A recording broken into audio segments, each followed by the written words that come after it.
ஊடக அமைச்சில் இந்த சந்திப்பு நடைபெற்றுள்ளது. அமைச்சரிடம் கருத்துக்களையும் முன்மொழிவுகளையும் முன்வைத்து பல கோரிக்கைகளை கலந்துரையாடும் நோக்கில் இலங்கை இலத்திரனியல் ஒலிபரப்பாளர்களின் ஒன்றியம் விடுத்த கோரிக்கைக்கு அமைவாக இந்த கலந்துரையாடல் ஏற்பாடு செய்யப்பட்டது. சங்கத்தை பாதிக்கும் வகையில் தற்போது வரைவு செய்யப்பட்ட சட்டமூலம் மற்றும் நடைமுறையில் உள்ள சட்டமூலத்தில் உள்ள சில குறைபாடுகள் தொடர்பில் அமைச்சர் கருத்து தெரிவித்தார். ஊடகங்களும் அரசாங்கமும் புரிந்துணர்வுடன் செயற்பட வேண்டும் எனவும் அமைச்சர் இதன்போது வலியுறுத்தினார்.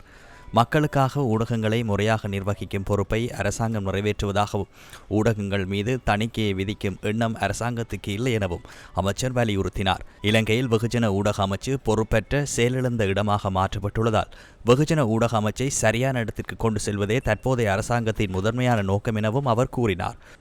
ஊடகங்கள் சுதந்திரமாக செயற்படக்கூடிய சூழலை உருவாக்கி ஊடக சுதந்திரத்தை பாதுகாக்க செயற்படுமாறு இலங்கை இலத்திரனியல் ஒலிபரப்பாளர்கள் சங்கத்தின் அதிகாரிகள் அமைச்சரிடம் கோரிக்கை விடுத்தனர்.